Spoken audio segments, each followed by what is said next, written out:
Hello, cultural resetters. Welcome back to another episode of the Cultural Resetters Artist Interview. This week, we're sitting down with a futuristic and conceptual artist, CHAV. Welcome to the show, CHAV. Welcome. Thank you for having me, Shay. Thank you for having me, Nick. Obviously, I'm really excited to sit down with you today. Could you tell us a little bit about yourself and where you got your creative start? Sure. My name is Shav.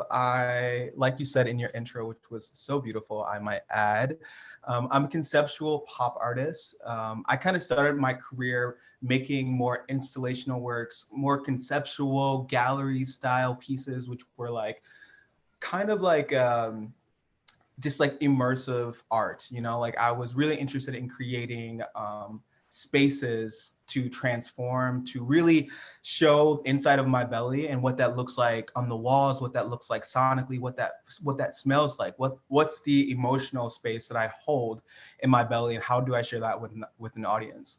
And then probably like 5 or 6 years ago, I started to kind of really transform the work to kind of focus more on the pop project as a part of my work. And so here I am now. I just released my first EP. I have a ton of music that I'm releasing this year and a bunch of other projects. So I'm excited about talking about those things with you as well today. That's awesome. How did you make that space? Did you start like visually around yourself? Were you a visual creative? Yeah, I guess I'm from South Bend, Indiana. I'm from the Midwest. So it's regular in the Midwest. And I think that I was always kind of like curious about what it meant for me to explore myself in different spaces. I grew up I was pretty poor Black kid, but I went to a very predominant, affluent, white middle school, high school. And so I was kind of always having to adjust and adapt myself in different spaces, playing different versions of myself to appeal to whatever audience I was in the company of. And I realized I got really good at that game. I was very well liked.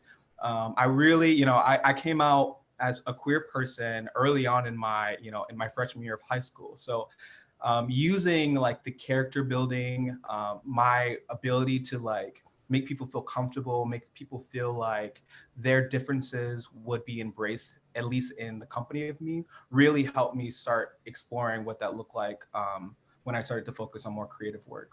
And then after I moved from Indiana, I moved to Chicago.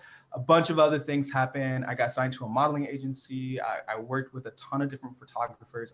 I basically went door to door to door. I like any creative medium I was very curious about. I think that growing up, there was an expectation when you were in arts where it's like, okay, like if you play the violin, you play the violin and that's your lane. And I was never interested in staying in anyone's lane. I've been wildly curious about art. So I really knocked on doors, whether it was like photography or video work or sonic work, or I worked at a web agency in Chicago and learned a lot about branding and identity from a corporate standpoint. So when I moved to New York, I kind of came from a wealth of creative, door to door, and this then really started to like build like who CHAV would be as a product offering. Wow. You touched on a lot of really interesting stuff. Also, we love a good Midwest to New York story. Okay. Yeah, okay. Where are y'all from? Just really quick. We're both from Michigan, actually. You're from Michigan? Where in Michigan? From the same area, Southeast Michigan. It's like Detroit-esque. Okay, Detroit-esque. Yo, I mean, I wanted to talk about like just a piece of some of the things that you brought up. One of the things that really interests me was the fact that you brought up kind of self-starting. Like when you wanted to go into this creative industry, you were like, let me not just pursue this one thing because I'm a multidimensional human being. Let me pursue all these different forms of creativity and let me learn as much as I possibly can from the corporate side as well, in terms of branding, in terms of marketing, in terms of like what I need to be. um I think that's really interesting just because, there are a lot of young creatives that watch this broadcast, and I think that that's really, really crucial, trying to learn as much as you possibly can from everywhere that you can and making it into you, because it all becomes a part of you at the end of the day. 100%, Nick. Like that I think I realized really early on that the the world would try to tell me who I needed to be and what was acceptable or what range that I was able to occupy in this structure. And I knew that they never considered me personally as a variable.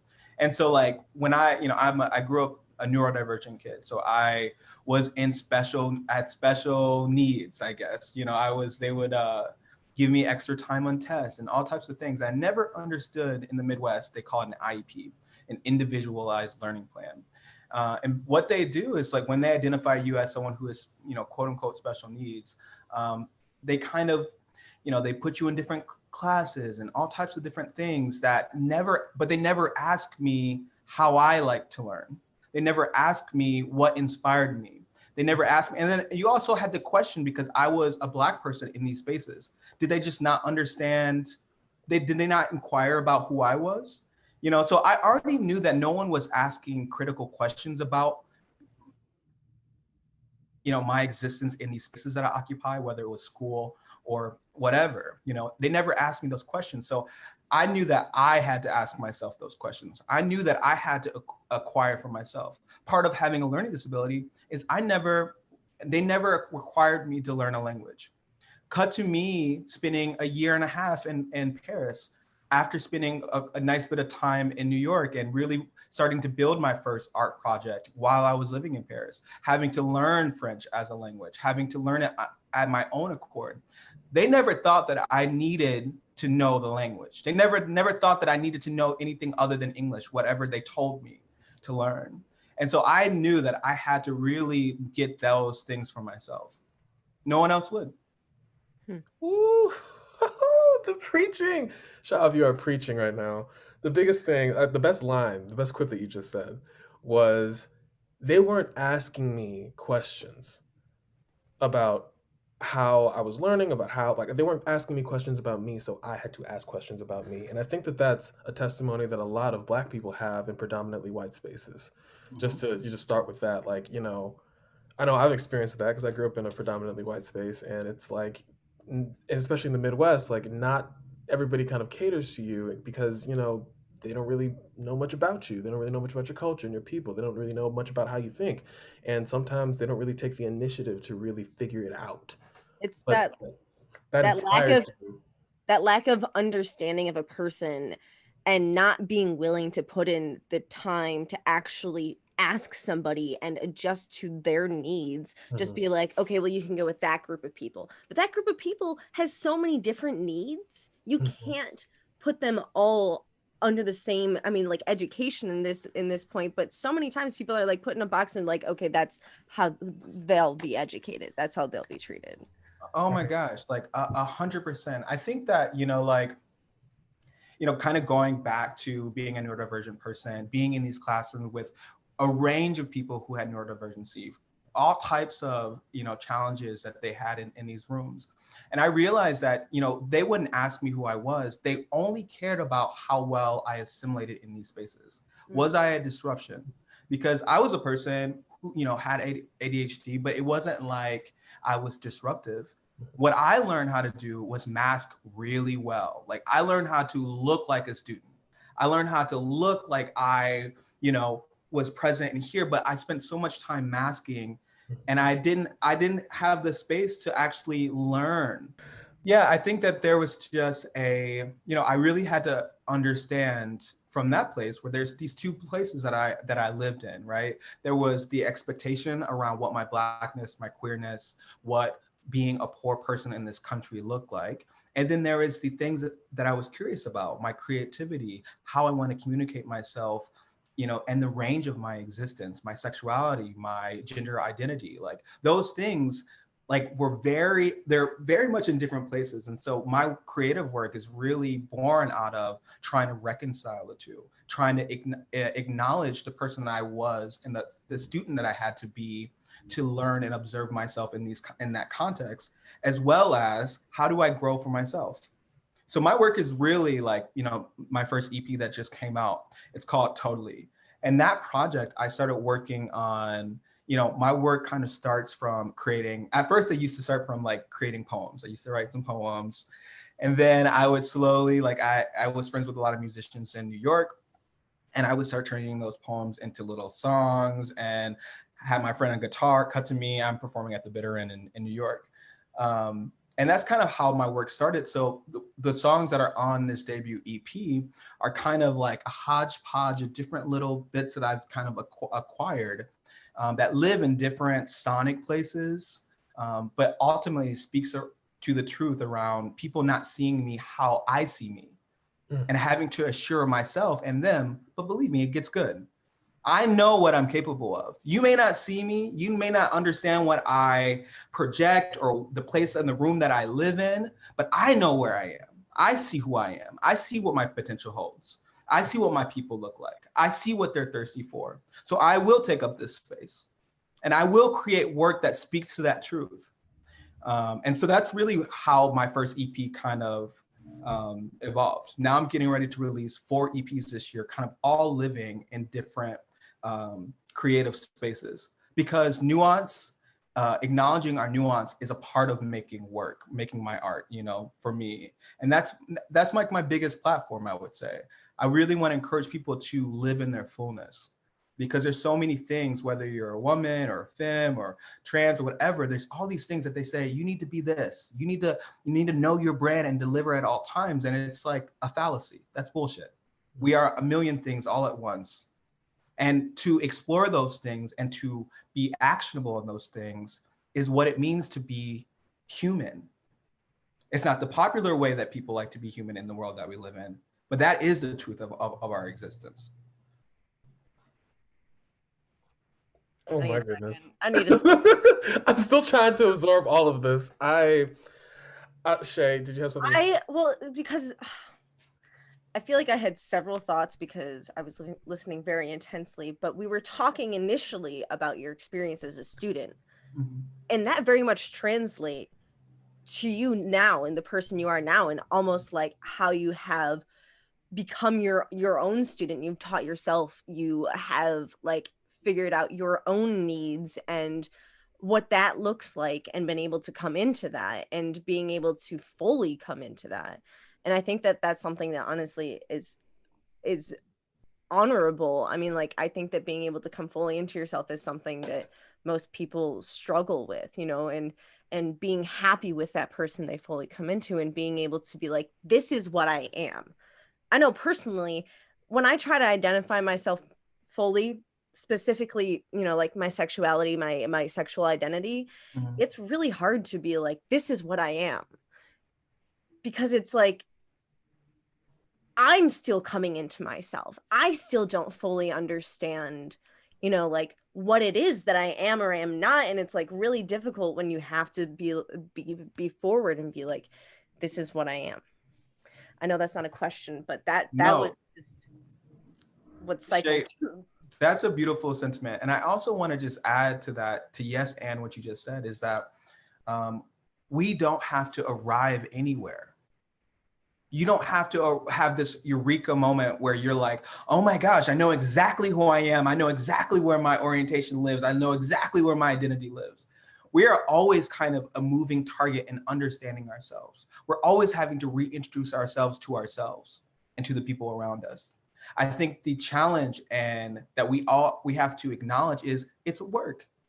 It's not easy. It's not something that is just like, okay, I'm a white picket fence and I'm gonna do the thing and I'm gonna live in this happy-go-lucky system that was sold to us. It doesn't exist. It never existed for most of us. Mm-hmm. So we have to start becoming a lot more comfortable with the fact that we are always chasing ourselves, and that's a beautiful pursuit. Yeah, I agree with that. And I also want to say, too, kind of expanding on both of your points, it starts young, right? It really starts with the infrastructure that you have when you're young. And I think that what makes you so inspirational, Shab, is that you, instead of being beaten down by people not really seeing who you are and fully accepting and fully taking interest in who you are as a person, you decided to find that yourself. Whereas there are many, many people who are in environments like that who they can't climb out of that, right? They become what people want them to be, and they kind of lose a sense of their identity instead of taking that course to find themselves and really kind of figure out like who they are as a person as a whole. And I think it's really important to, in general, have that infrastructure. One in the education system, but like also at home. You know what I mean? Like you need to people or kids need to grow up in a space where they can be themselves, like fully themselves, where they can explore, where they can, be who they want to be. And I feel Right. like there's so many people who don't have those environments, who don't have that space with their parents, with their family, with their friends even. Even anytime they try to explore a different dimension of who they are, they have people that are pulling them back saying, but this is not who I'm comfortable with you being. This is not what I know you to be. So it's Right. making me uncomfortable. Come back to me. I also think it's what those people, like I'm not those people, but just how we communicate with each other as people is kind of like there is this expectation of just like these are the options. These are the life options. Pick from them, like stay in your lane, like, this is how we go forward. This is how it works. And it's not that simple. It's not at all that simple. And I think that the more and more people are just like, initially at the very beginning, you're right. When you're a child and you're so impressionable, it's so important not to be like when a man and a woman fall in love, this is what happens. Isn't it beautiful? It's like, that cannot be the only perspective that you receive as a child, because then you grow up thinking like that's what it is. Mhm. And like this is an other. These are other things when it's not. It's across the board the same thing. Hmm. You mentioned earlier that your latest EP kind of cultivated in correlation to like what we're talking about. I was wondering if you could like talk on that, like how, where, Totally. what. Totally. I think that, before we fully move on to talking about the work specifically, I think I'll take my way around to talk about the work. Okay. That's Um, good. is that first of all, like I want to be clear that I chat a big game, right? Like I think I always tell my partner and my friends that I could, I'm an artist, but I could have been a teacher or a preacher, and I'm often a little bit of all of those things. And I think that there's something that gets misconstrued in the way that I talk sometimes, is that I seem to have it figured out.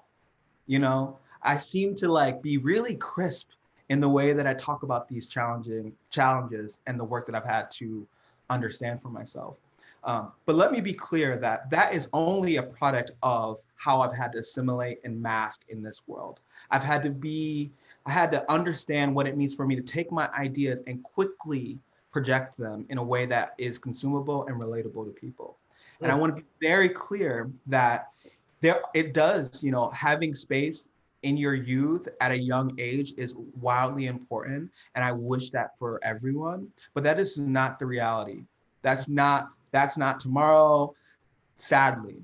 But I think that the message that I would have and that I explore in my work and I have for people of any age is that you take as much space as you can have, right? Like maybe if you're in a space in your home and your family is, they're this way and they're ultra whatever they are, and that you feel like you can't explore yourself in the spectrum of your existence, what can you do? Like, is it a sketch? Is it a journal? You don't want no one to find it. Is it just you start writing things out loud and you speak them to the trees?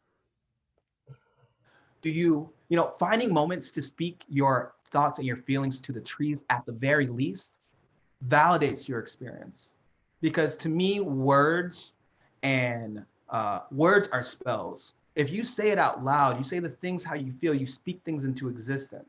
You say, I look forward to the day where I don't feel the type of restriction that I feel currently in my home, because when I have that space, I know that I'm going to be able to make this type of things, and you just say it to yourself.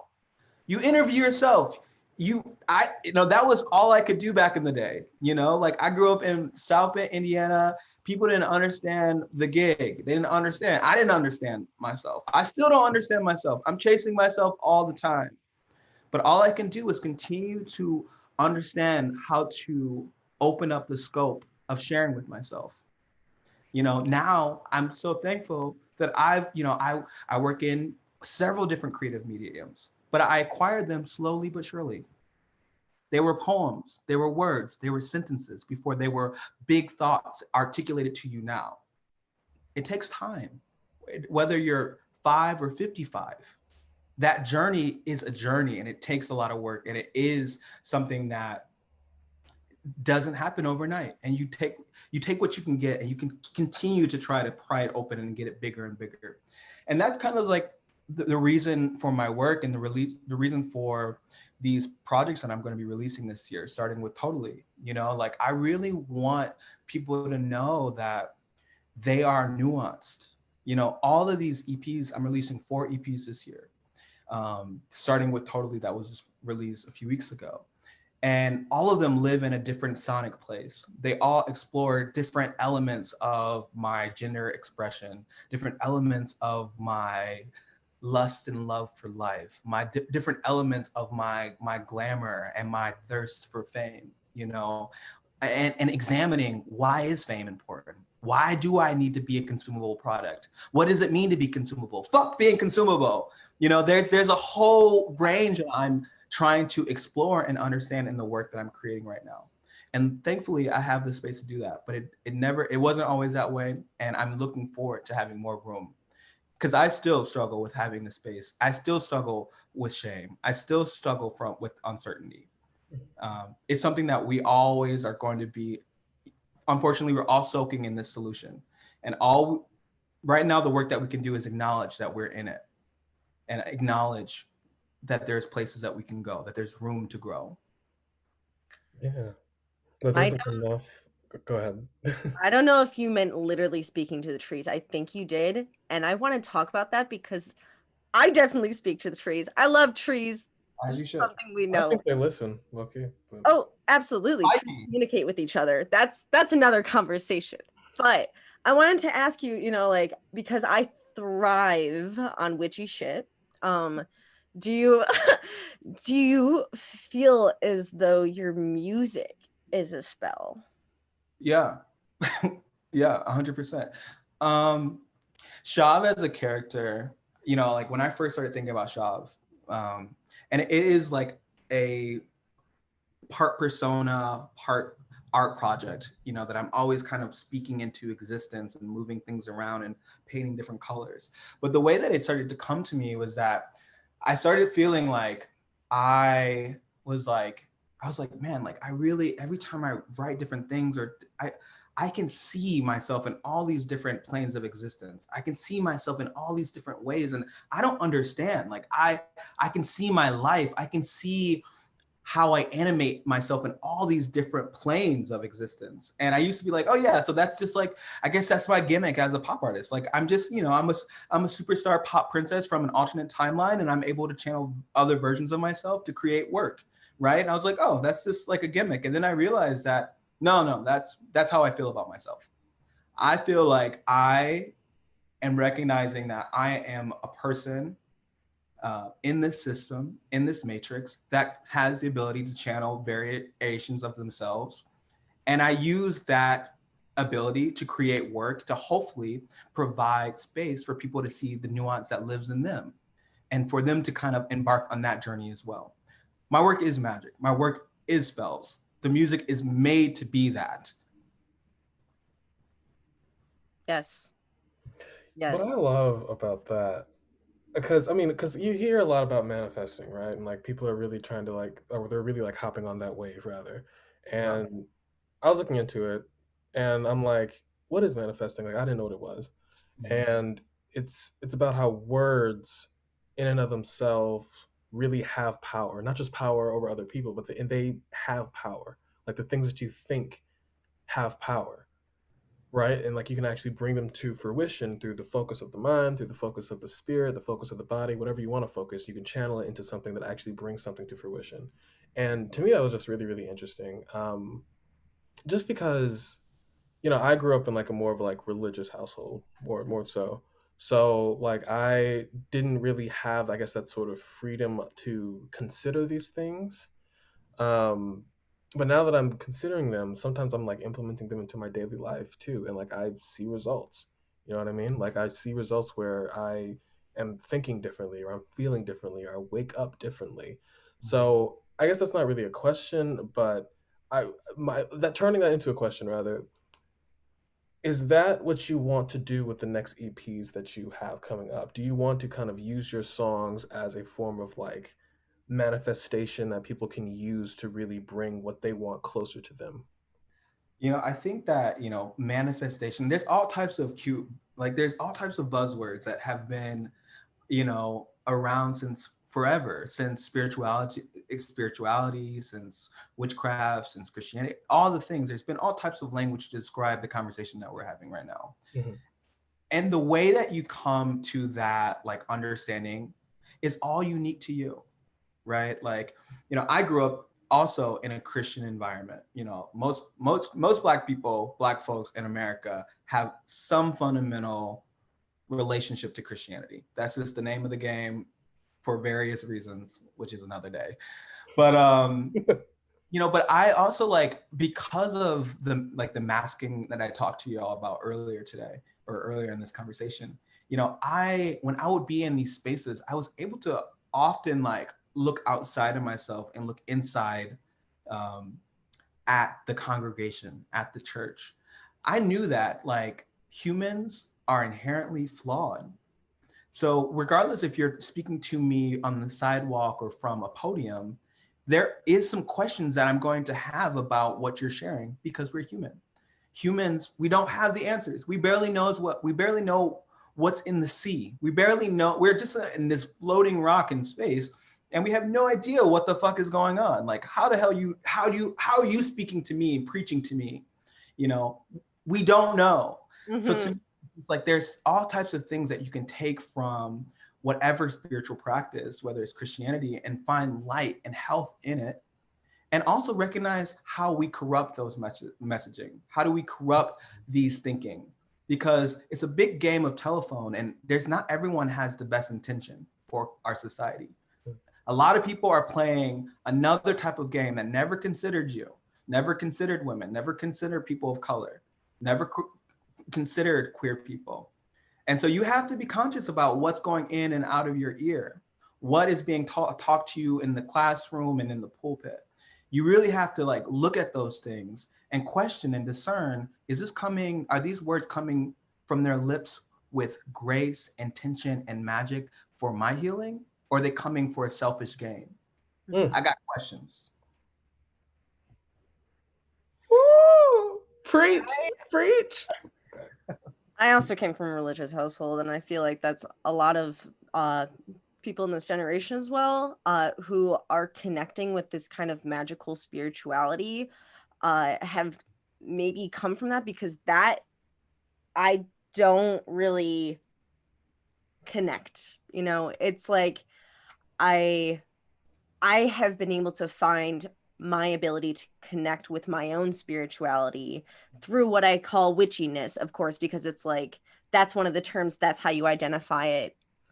People think witches, broomsticks, whatever. But at the end of the day, when it's like, going into nature or burning sage next to my bed or saying words to a tree, like Nick, you're right. That energy, like that interaction does not just dissipate, and it is an actual interaction. Because I mean, if you really want to get into science, and I love getting this like heady space, that we are energy, that our atoms that are collected and form us are constantly transferring energy with what is around us.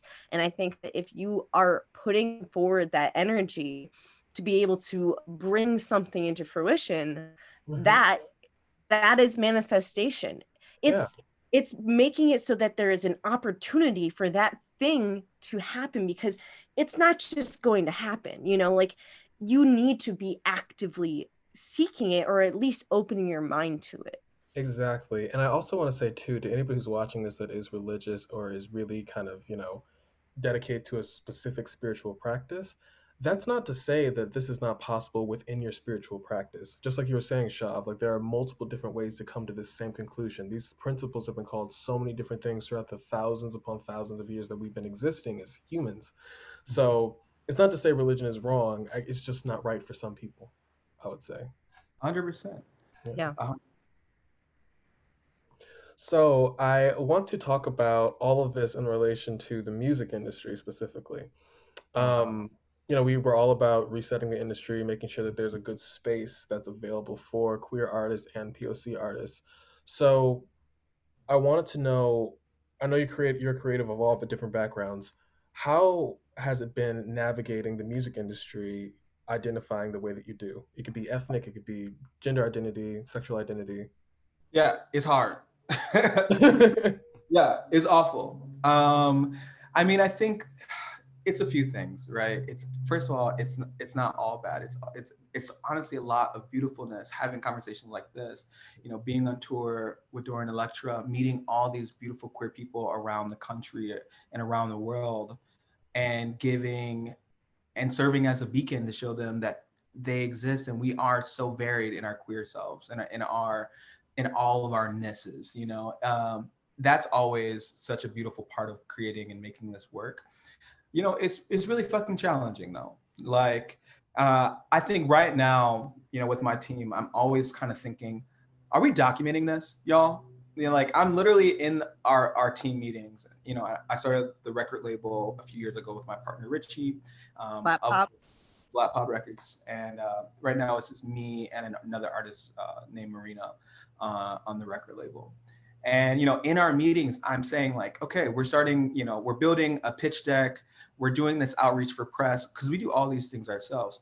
Are we documenting the process and journey so we can tell motherfuckers? Because I mean, we in a lot of these conversations in a lot of these rooms, I'm one of very few queer people or Black people being considered for these works, and specifically, that cross section.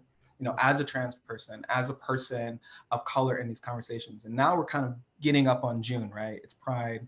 Brands are always, now it's like I don't exist. I'm looking for press other times of the year, but now, people they want me to do whatever thing for them.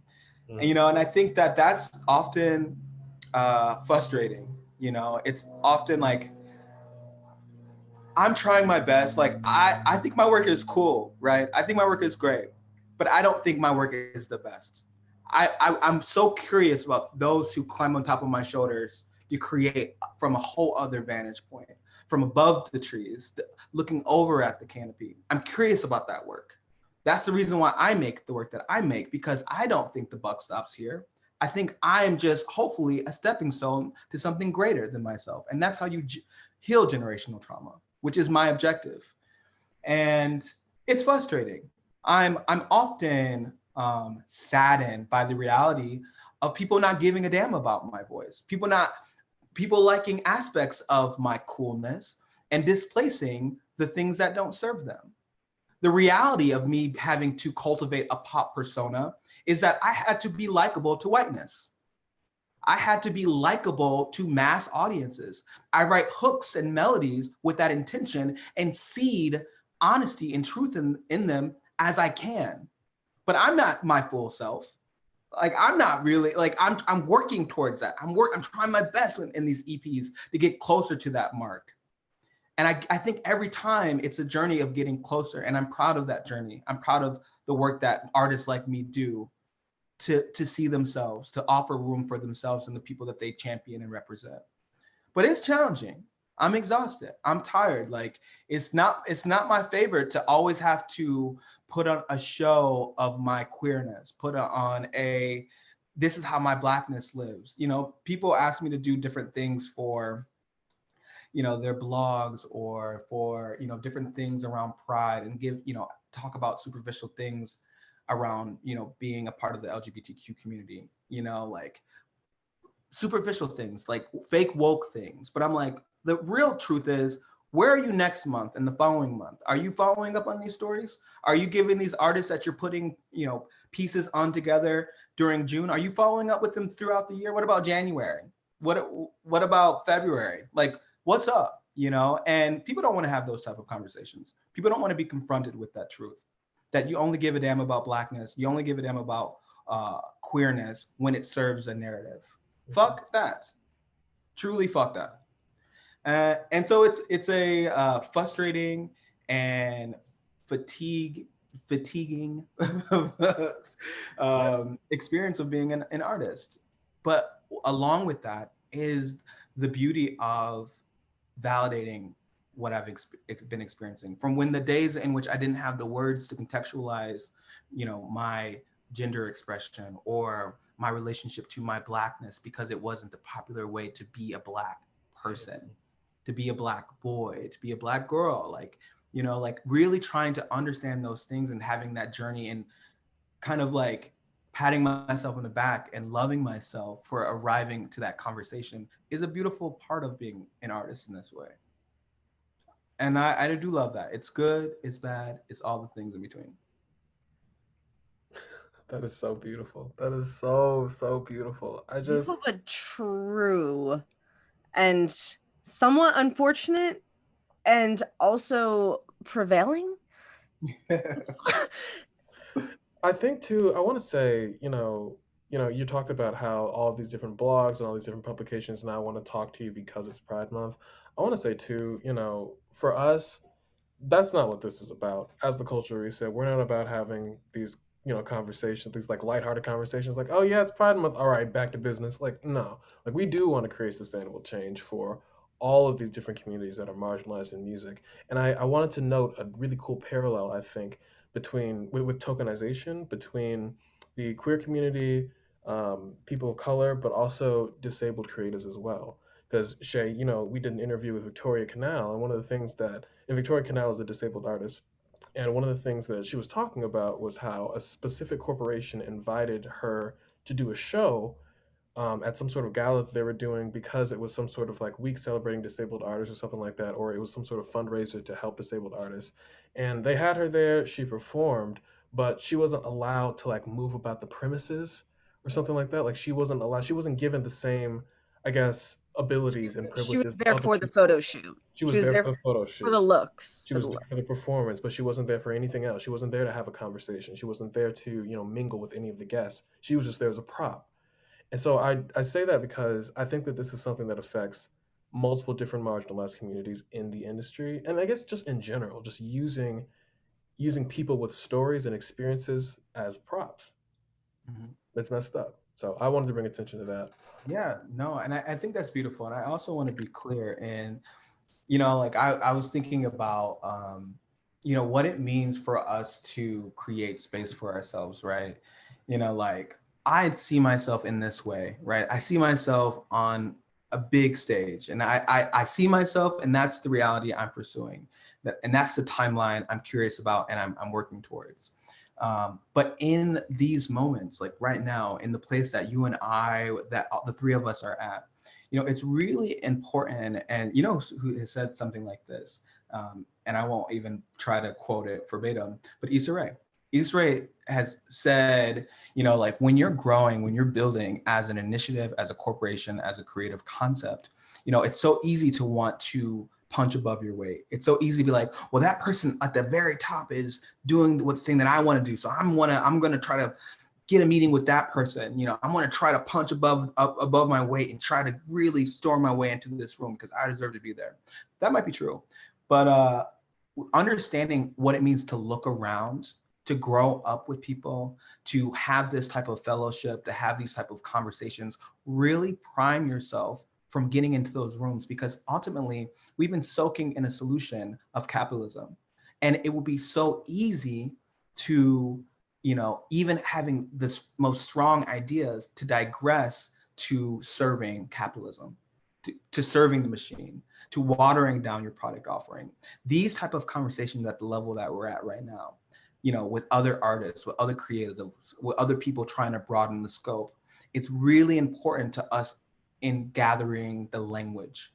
Because once we have the language, once it becomes, cleanly in our bones, it's so easy to start kind of growing up. And then you start building, okay, we've been working together. Let's go ahead and get this other person in on this localized tip. Let's do a community thing, blah, blah, blah. And you kind of just grow up together. It's also a way that like as queer POC, as femme people, it is a way for us to create safe spaces for ourselves. As we grow up in these industries, right now I just started to audition for film and TV, back like on the back burner. Uh, Congrats.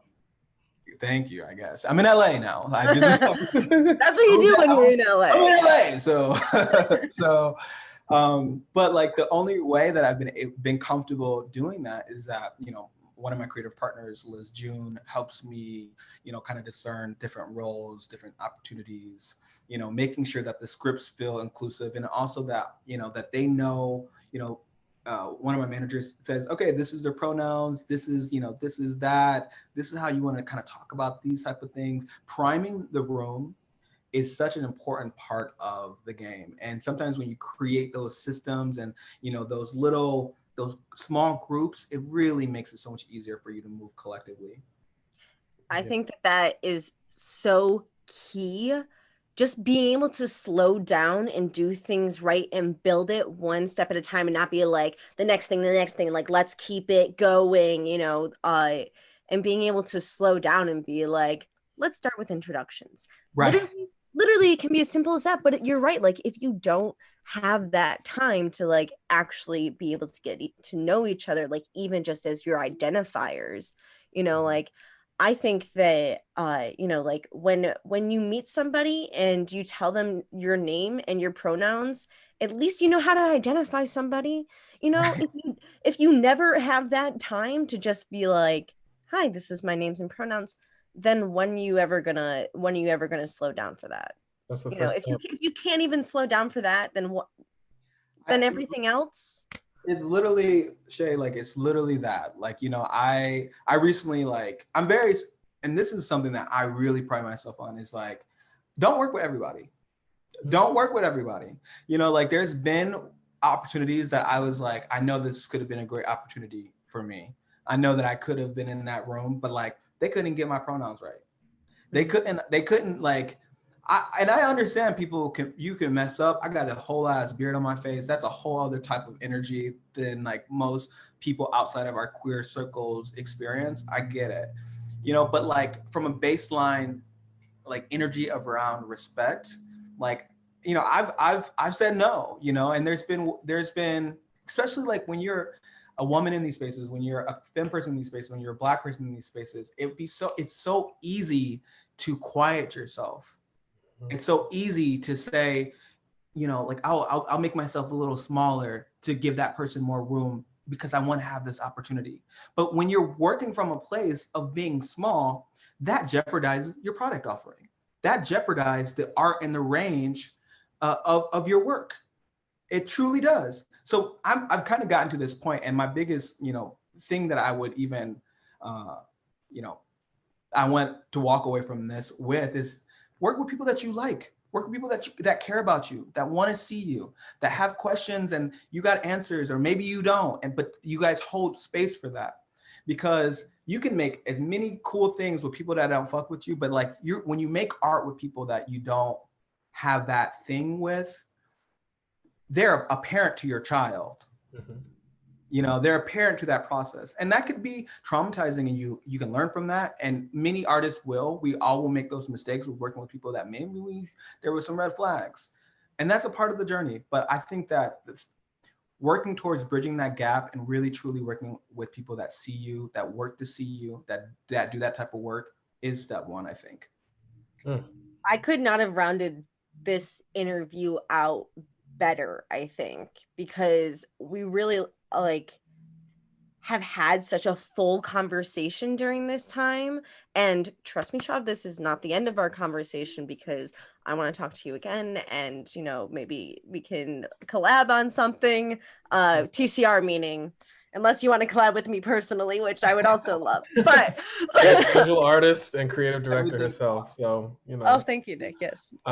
But yeah, I want to echo that too. Like this for me has been a really informative conversation. It's been kind of a way for me to kind of express myself too, you know, because you know, growing up Black and predominantly white spaces, we do have some parallel issues. All right, so I appreciate you taking the time to hop on with us and have this discussion. And I really also would really, you know, like to stay in contact and keep in touch, absolutely, and maybe even collab in the future if it comes to that. Like honestly, because you're also incredible. I mean, and talking about people, you know, like working with people that you want to work with. I Mhm. mean, I would love to be able to, you know, like talk to you more and get creative together, and also like bring in other creatives, because there's so many other creatives on this platform, you know, who we've done other interviews with, Mhm. who are also like, you know, hold this mission at heart, who are also amazing people to work with. So you never know, you know, like where that will lie. But um Well, we'll leave the listeners with mystery and work slowly behind the scenes to see what exactly, you happens. don't know Yeah, what's coming next. No, no. something is coming. But with that, Shav, I want to open up. Do you have any last words or anything you want to say, any advice you want to No, give? just thank you. And again, like I said, like I'm very, maybe I haven't said this, is that I'm proud of y'all for making these type of platforms for yourselves and for people that we represent and champion. This is a part of doing the work. This is a part of moving the needle. I'm proud to see that y'all are making this type of work a priority to y'all. And I want you to just, I mean, stick with it. This might evolve, it might change, it might become something completely different, but just know that the intention here is something special, and that give it room to grow and change. And don't be mad at yourself for not meeting an expectation or whatever. I just want you to know that like it's special, it's cool, it's beautiful, and I'm happy to support however way I can. That Thank means you so so much. much, Shav. Yeah, that means With so that much. being said, thank you all so much for tuning into the Culture Reset. We have all of our links down below for the Culture Reset, but also for Shav. So follow Shav, incredible artist, always producing bops. But with that being said, thank you guys so much for watching, and we will catch you next week for another episode. See you later. Bye, guys. Bye.